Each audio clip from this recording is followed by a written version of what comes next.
by Crispin Hawes.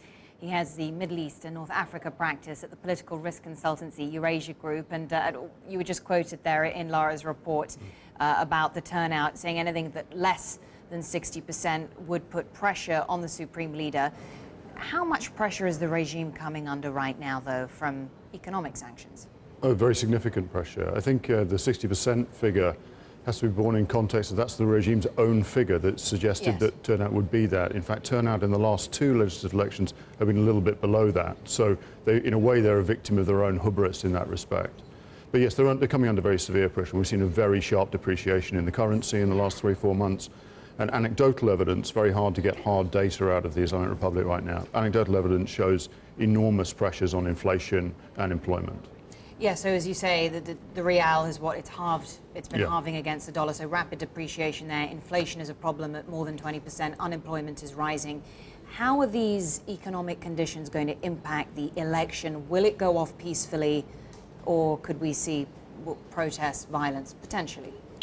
I think protests are always possible. I think we believe that the suppression that took place after the 2009 presidential election protests has a continuing effect in Iran.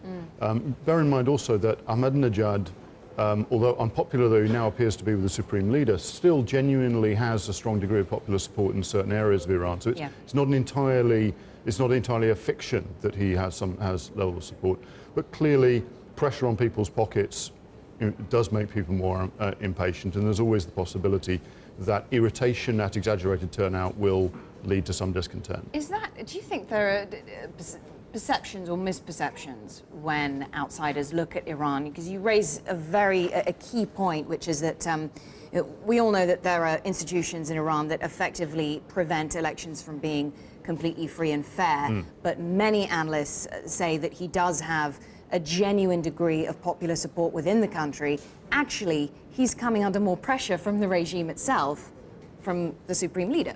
I would say so. I mean, he's also coming into the last year of his term, so he's in a lame duck situation. So what we'll see in the Majlis after this election is a competition between his supporters, I think, trying to find their next Ahmadinejad for the presidential elections, and the supreme leader's supporters as they position themselves for the next polls. So if the balance of power tips against Mahmoud Ahmadinejad in this election, how does that impact the dynamics around Iran's nuclear program, tensions with the West? It has very little impact, to be honest. The control of those strategic issues is very much held by the leader. As much as Ahmadinejad likes to make it his thing, he likes to present himself as the confronter of Western arrogance. In fact, it is the supreme leader that is the one that controls the nuclear issue. Well, Crispin Hawes, head of Eurasia Group's Middle East and North Africa practice, thanks very much. Interesting to shed some light on the inner workings of this regime and those elections set to take place today.